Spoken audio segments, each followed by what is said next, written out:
आंख तेरी गम से क्यों नम होती है, आंख तेरी गम से क्यों नम होती है, पल में ही हवाएं पूरब से पश्चिम होती है, तू क्यों तरसता है, जल्द ही बदलेगा मंजर, झांक ले तू एक दफ़ा बसे दिल से अपने दिल के अंदर, तुझ में भी वह बात है, तेरा भी वो औकात है, तू भी बन सकता है सिकंदर।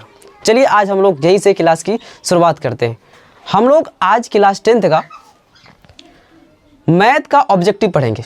आपको पता है कि क्लास 10th में जो ऑब्जेक्टिव मैथ का आता है 50 क्वेश्चन आपको बनाने हैं। 100 क्वेश्चन में से आपको 50 क्वेश्चन बनाने हैं और उसमें से बहुत सारे ऐसे बच्चे हैं जो ऑब्जेक्टिव को लेकर के थोड़ा कंफ्यूज हो जाते हैं। वो सब्जेक्टिव टाइप से मैथ पढ़े होते हैं तो ऑब्जेक्टिव में कंफ्यूज होते हैं। इसलिए आपको सब्जेक्टिव में पकड़ बनाना है, डिवीजन बनाना है तो ऑब्जेक्टिव में पकड़ बनाना है। आज का जो समय है, जो ऑब्जेक्टिव बेसिस पर एग्जाम होता है, जो बच्चा का अच्छा से ऑब्जेक्टिव सॉल्व हो पाता है तो इसका मतलब उसका डिवीजन तो फिक्स अच्छा ही आएगा। इसलिए आपको ऑब्जेक्टिव पकड़ के रखना है।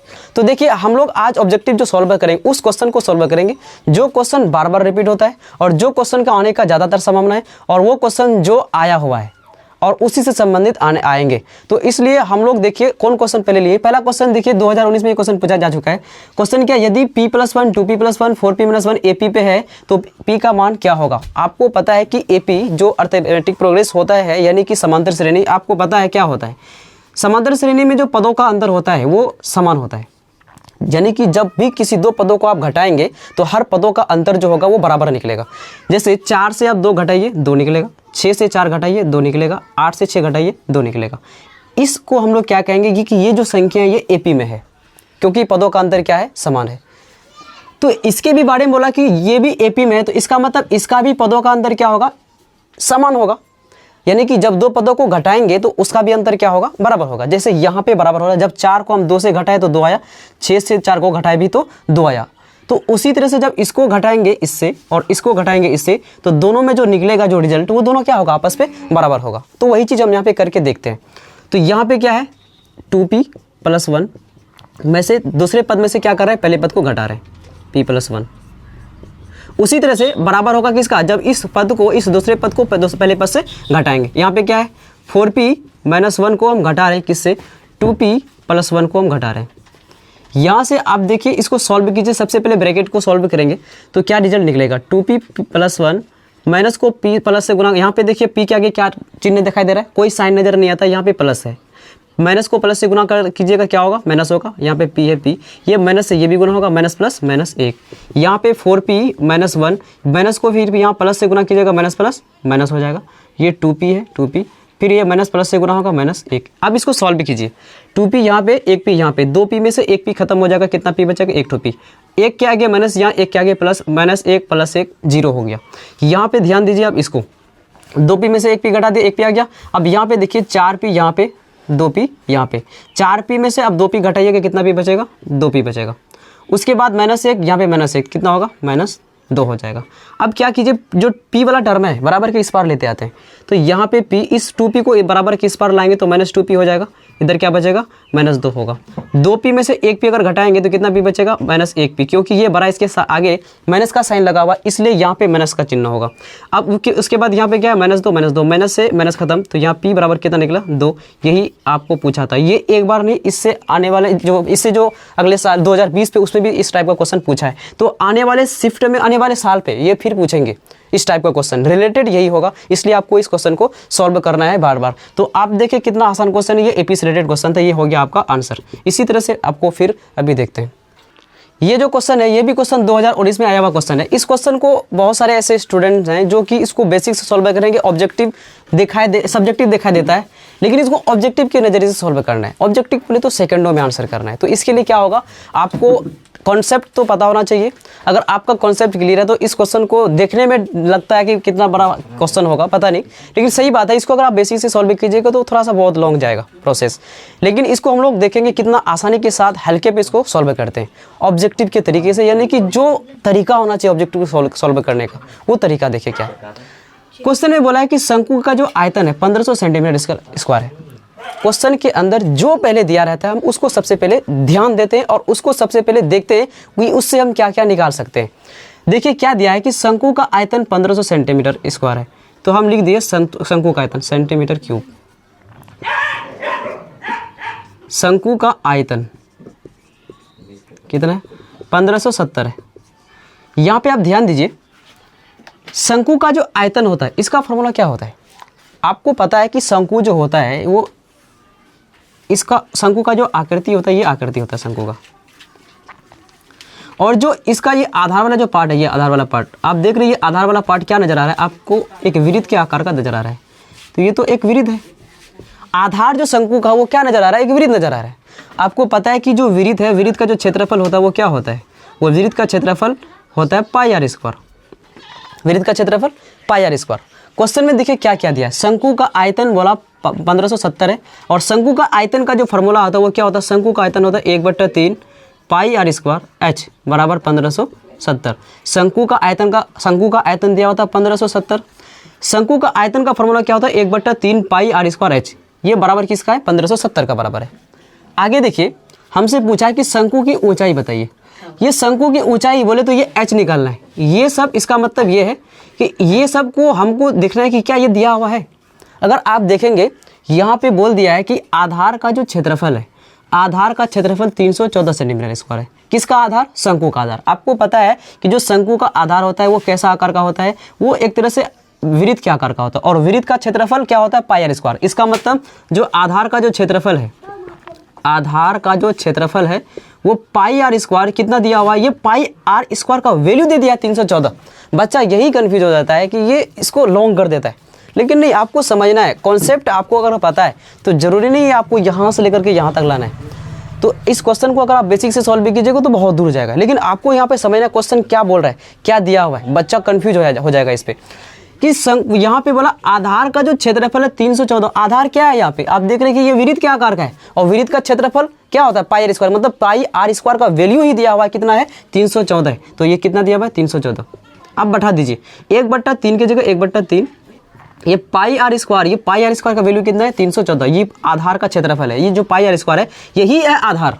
ये आधार का क्षेत्रफल यही इसी को कहते हैं पाई आर स्क्वायर। यही कितना दिया हुआ है, 314। तो ये 314 दे दिया इसकी जगह, और गुना यहाँ एच है, एच। ये एच का वैल्यू निकालना है हमको, ऊंचाई। जब एच का यही निकालना है तो इसको क्यों रखेंगे इधर, बराबर के उस पर भेज देंगे। सीधे सिर पे क्या रहना चाहिए, एच निकालना है तो एच रखेंगे। उधर 1570 है, 1570, ये 3 ये भाग पे इधर आएगा तो गुना में आ गया, और ये 314 गुना में इधर आएगा तो भाग पे। अब देखिए 157 एकम 157, 0 है 0 दे दिए, 10 बार में 157 को काट दिए। अब देखिए 157 को आप 2 बार गुना कीजिएगा, 2 बार पारा भेजिएगा 157 का, 2 7 14, यानी कि 2 बार में ये कट रहा है। तो 157 को आप 2 से गुना कीजिए, 2 7 14, 2 5 10 11, 2 1 3, 314। मतलब 157 से हम भाग दिए, 314 को 2 बार में कट गया।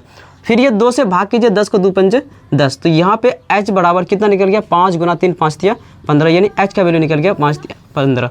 ये आंसर है आपका 15 सेंटीमीटर। देखिए इतना लंबा क्वेश्चन, यानी कि आपको अगर इसको बेसिक से सॉल्व भी कीजिएगा तो बहुत दूर आएगा, लेकिन ये बेसिक से सॉल्व करना कि ये ऑब्जेक्टिव पूछा गया क्वेश्चन है, इसको आसानी से ऐसे ही सॉल्व करना है। हमने क्या किया, बस यही तो इतना ही लाइन लिखा है। ये तो दिया हुआ तो वो लिखे, इसको लिखने की जरूरत नहीं था। ये भी क्या था, ये भी दिया हुआ तो ये भी नहीं लिखना चाहिए, तो हम तो लिख दिए, तो समझाने के लिए लिखिए। तो ये नहीं, इतना ही आपको सॉल्व करना है, बस हो गया। ऑब्जेक्टिव है, ऑब्जेक्टिव के तरीके से सॉल्व करेंगे हम लोग, बस ये हो गया क्वेश्चन का आंसर। ठीक है, देखिए अब इस क्वेश्चन को देखिए, ये हाइट एंड डिस्टेंस से पूछा गया क्वेश्चन है, 2019 में ये भी क्वेश्चन पूछा गया। ये सब क्वेश्चन बार बार रिपीट होता है, इसी टाइप का क्वेश्चन फिर रिपीट होगा, इसलिए हम इस क्वेश्चन को सॉल्व कर रहे हैं। जो क्वेश्चन लग रहा है कि नहीं आने वाले शिफ्टों में जो बराबर रिपीट होगा, चाहे वो फर्स्ट शिफ्ट हो या सेकंड शिफ्ट हो एग्जाम का, वो उसमें रिपीट होता ही ये सब इस टाइप का क्वेश्चन, इसलिए हम लोग इसको सॉल्व कर रहे हैं। देखिए 2019 में ये क्वेश्चन पूछा गया, बोला कि एक मीनार से 100 मीटर दूर स्थित बिंदु पर मीनार का जो उन्नयन कोण है 60 डिग्री है। देखिए आपको पता है जो बोला है सबसे पहले क्वेश्चन को, उसके हिसाब से आप क्या कीजिए, उसके हिसाब से आप पहले डायग्राम को सॉल्व, डायग्राम बनाइए। कहा एक मीनार है, मैं हाइट एंड डिस्टेंस का पूरा डिपेंड किस पे, डायग्राम पे। डायग्राम आपका अगर सही से बन पा रहा है, आप क्वेश्चन को समझ पा रहे हैं, सही से फ्रेम कर पा रहे हैं, तो क्वेश्चन आपके हाथों में। एक मीनार से 100 मीटर दूर, एक मीनार है, सबसे पहले हम एक मीनार बना लिए। ये मीनार है, मीनार आपको पता है कहाँ पे खड़ा होता है, जमीन पे। ये बना लिया जमीन, जो मीनार खड़ा है। कहा मीनार से 100 मीटर दूर स्थित बिंदु पर मीनार का उन्नयन कोण, ये मीनार है, और इस मीनार से 100 मीटर दूर, इधर भी दूर हो सकता है, इधर भी, हम इधर ले रहे हैं। तो बोला 100 मीटर दूर स्थित कोई बिंदु है, हम मान ली ये बिंदु है, जो मीनार से इतना दूर जो है वो 100 मीटर है। ठीक है, एक मीनार से 100 मीटर दूर स्थित कोई बिंदु है, तो एक ये मीनार है, मीनार से 100 मीटर दूर यहाँ पे हम ले लिए कोई बिंदु, कितना है 100 मीटर है। अब इसको यहाँ से मिला देते हैं। क्वेश्चन में क्या बोला है कि उन्नयन कोण जो 60 डिग्री है, मीनार का उन्नयन कोण, मतलब क्या, इस पॉइंट से जब इस मीनार के ऊपर वाले जो शिखर वाला हिस्सा है, ऊंचाई वाला हिस्सा है, ये वाला पॉइंट शिखर वाला हिस्सा, इसको देखता है तो यहाँ पे जो कोण बनता है कितना डिग्री बनता है 60 डिग्री। आपको पता है उन्नयन कोण के बारे में, जब हम लोग कोई चीज़ नीचे से ऊपर देखते हैं तो हमारे आँख में जो बनने वाला कोण होता है उसी को हम लोग क्या कहते हैं, उन्नयन कोण। जब हम लोग नीचे से कोई चीज़ ऊपर देखते हैं तो नीचे हमारे जो आंखों में जो बनने वाला कोण है ऊपर देखने के बाद, तो वो जो कोण होता है वो होता है उन्नयन कोण। तो ये यहाँ से देख रहा है इस शिखर को, मीनार के शिखर को, तो यहाँ पे कितना डिग्री का उन्नयन कोण बनता है 60 डिग्री का। बोला कि मीनार की ऊंचाई बताइए क्या होगा, यानी कि ये ऊंचाई पता नहीं है। ये इस क्वेश्चन को आप देखिए कितना आसानी के साथ इसको आप सॉल्व कर सकते हैं।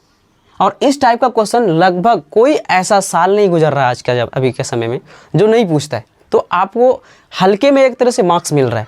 इस टाइप का क्वेश्चन अगर एक बार दो बार सॉल्व कर लेंगे आप, तो आपसे क्वेश्चन इस टाइप का छूटेगा नहीं। देखिए समझ के बनाना है। ये ऊंचाई पता नहीं है, ये ऊंचाई को हम क्या मान लिए, एक्स है, यानी कि जो मीनार की ऊंचाई हम क्या मान लिए, एक्स मान लिए। नहीं भी मानते तो कोई फर्क नहीं पड़ता, ऐसे भी बन जाता, ऐसे ए भी मान करके। अब देखिए कि कोण का सामने वाला, ये जो कोण है, कोण का जो सामने वाला जो भुजा होता है, किसी भी त्रिभुज का जो कोण का सामने वाला भुजा होता है, वो क्या होता है, वो ऊंचाई माना जाता है, यानी कि पी माना जाता है इसको। कोण का सामने वाला भुजा, उसको हम लोग किससे डिनोट करेंगे, पी से। और इस कोण से लगा हुआ भुजा, देखिए कर्ण को छोड़ करके, ये सबसे बड़ा भुजा ये कर्ण है, इसको छोड़ करके तो दूसरा भुजा लगा हुआ कौन सा है, ये आपने पढ़ा होगा कि जो टेन थीटा होता है क्या होता है, पी बट्टा बी। पी कोण का सामने वाला भुजा बोले तो कोण का सम्मुख भुजा होता है, और बी जो होता है कोण का संलग्न भुजा बोले तो कोण का लगा हुआ भुजा। तो लगा हुआ तो ये भी है, लगा हुआ ये भी है, लेकिन ये कर्ण है, कर्ण को छोड़ करके दूसरा लगा हुआ भुजा क्या है, ये, तो ये क्या होगा, ये बी का वैल्यू हो जाएगा। ये क्या है, ये बी है, ये क्या है, पी है। ये तो कोण का सामने वाला भुजा पी, कोण का लगा हुआ भुजा क्या होता है, बी। और पी और बी किस फॉर्मूला में आता है, आपको पता है त्रिकोणमिति का जो रेशियो 6 है, उसमें से 6 रेशियो में से टेन थीटा में क्या आता है, पी और बी आता है, और कॉट में भी आता है पी और बी। आप दोनों को जो है, दोनों फार्मूला में से कोई भी आप यूज करेंगे तो आपका आंसर आ जाएगा। हम इसका यूज करते हैं। टेन थीटा बराबर क्या होता है, पी बट्टा बी। ये ऑब्जेक्टिव है, इसको ऑब्जेक्टिव के तरीके से सॉल्व करेंगे। टेन थीटा है, पी बट्टा बी होता है। टेन थीटा की जगह थीटा देखिए, थीटा का वैल्यू कितना है, कोण का, थीटा बोलो तो क्या, कोण कितना डिग्री है, 60 डिग्री, तो थीटा की जगह क्या डालेंगे, 60 डिग्री। जो पी है, पी का वैल्यू कितना है, यानी कि कोण का सामने वाला भुजा क्या है, ये एक्स है, या नहीं भी बोलिएगा ए भी बोल सकते हैं आप, एक्स की जगह हम एक्स ही ले लिए। बी का वैल्यू कितना है, बी मतलब ये वाला भुजा, कोण का लगा हुआ भुजा कितना है, 100, तो 100 लिख दिए। टेन 60 डिग्री का वैल्यू पता है आपको कितना होता है, √3, इधर एक्स बट्टा 100। अब हमको तो x का वैल्यू चाहिए, मीनार की ऊंचाई, मीनार की ऊंचाई क्या माने हम, x माने, वही हमको चाहिए। क्या करेंगे, इस 100 को इधर लाएंगे तो इधर क्या बचेगा, x सिर्फ बचेगा। इस 100 को इधर लाएंगे, ये भाग में इधर आएगा तो गुना हो जाएगा, 100 गुना √3 हो जाएगा। जो 100 गुना √3 किसके बराबर होगा, 100√3 के बराबर होगा। यही आंसर है, यही आपसे पूछा है। जो आने वाले शिफ्टों में कई बार इस टाइप का क्वेश्चन दिखाई देता है, तो इसलिए आने वाले समय में भी इस टाइप का क्वेश्चन आएगा। तो अभी से आपको इसको बना के रखना है, तैयार करके रखना। देखिए अब इस क्वेश्चन को, जो इस टाइप का भी क्वेश्चन जो है बार बार रिपीट हो रहा है, जो रिपीट यानी कि जो क्वेश्चन बार बार रिपीट हो रहा है, उस क्वेश्चन को हम लोग आज ज़्यादातर सॉल्व करेंगे। देखिए ये क्वेश्चन भी कई बार रिपीट हो चुका है और आने वाले समय में भी रिपीट होंगे, क्योंकि क्वेश्चन सही है। देखिए क्या है इसमें, बोला कि दो बेलन है, एक का त्रिज्या 2:3 है, दोनों का जो त्रिज्या का अनुपात है 2:3 दे दिया, दोनों का त्रिज्या का जो अनुपात है दे दिया है। यानी कि एक का बेलन जो है, एक जो बेलन है एक बड़ा होगा, कोई बेलन छोटा होगा, एक बेलन बड़ा होगा, एक बेलन छोटा होगा। तो बनाने की जरूरत नहीं है, लेकिन हम आपको समझा रहे हैं। तो एक का जो, दोनों का जो त्रिज्या का अनुपात दिया हुआ है, दोनों का जो त्रिज्या का अनुपात दिया हुआ है, दिया हुआ क्या है 2 और 3, यानी कि हम एक का त्रिज्या मान लिए R1, एक का त्रिज्या मान लिए R2। दोनों का जो त्रिज्या का अनुपात है R1 R2 वो कितना दिया, 2:3, और उनके ऊंचाइयों का भी अनुपात दे दिया। इसका ऊंचाई, इसका ऊंचाई और इसका ऊंचाई, दोनों का ऊंचाई दे दिया। हम इसका ऊंचाई को H1 से डिनोट किए और H2 से डिनोट किए। कितना दिया हुआ है, 5:3। ठीक है। अब पूछा है कि उनके आयतन का अनुपात बताइए क्या होगा, इसका भी आयतन, इसका भी आयतन। आपको एक चीज़ पता है कि नहीं है, आपको क्या पता है कि जो बेलन का आयतन होता है वो क्या होता है, πr²h, यही होता है।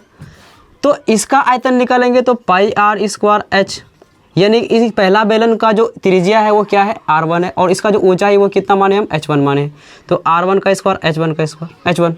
इसका क्या होगा, इसका ऊंचाई हम क्या माने h2 माने दूसरा बेलन का, तो इसका आयतन का अनुपात क्या होगा पाई r2 का स्क्वायर h2 का स्क्वायर। देखिए क्या किया हम, दोनों बेलन का त्रिज्या का अनुपात दिया हुआ था, दोनों के ऊंचाई का अनुपात दिया हुआ था, बोला बेलन का आयतन का अनुपात बताइए क्या होगा दोनों बेलन का, तो पहला बेलन का आयतन पाई आर स्क्वायर एच, दूसरा बेलन का भी आयतन पाई आर स्क्वायर एच। लेकिन इसका जो आर स्क्वायर एच यानी बोल रहे हैं हम आर इसका कितना है, पहला बेलन का r1 माने हम, इसका h1 कितना माने h कितना माने h1 माने, इसका जो ऊंचाई है वो h2 माने और इसका जो त्रिज्या है वो r2 माने, तो इसका क्या होगा फॉर्मूला ये बन जाएगा।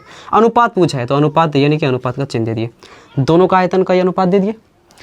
यहाँ से देखिए पाई पाई खत्म, r1 का वैल्यू कितना है, ये r1 का वैल्यू कितना है 2, तो r1 की जगह 2 का स्क्वायर, h1 कितना है ये h1 5 है 5 लिख दिए, r2 का वैल्यू कितना है ये r2 3 है 3 लिख दिए स्क्वायर, h2 कितना है 3 है 3 लिख दिए, 2 का स्क्वायर कितना होता है 4 गुना 5, यहाँ से देखिए 3 का स्क्वायर 9 गुना 3, कोई कट नहीं रहा है गुना कर देंगे, 5 चौका 20, यहाँ पे 9 तिया 27, यही आपका आंसर है।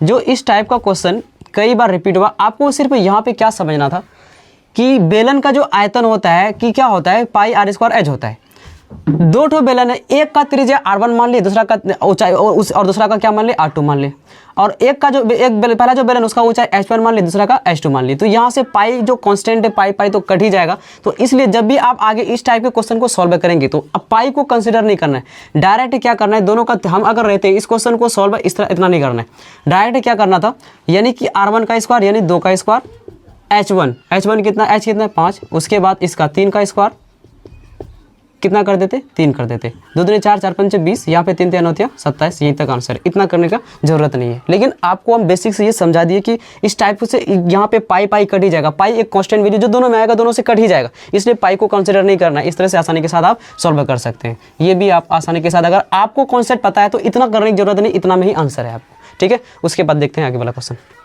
देखिए अब इस क्वेश्चन को देखिए, जो ये भी क्वेश्चन कई बार रिपीट हुआ और बार बार रिपीट होता है इस टाइप का क्वेश्चन।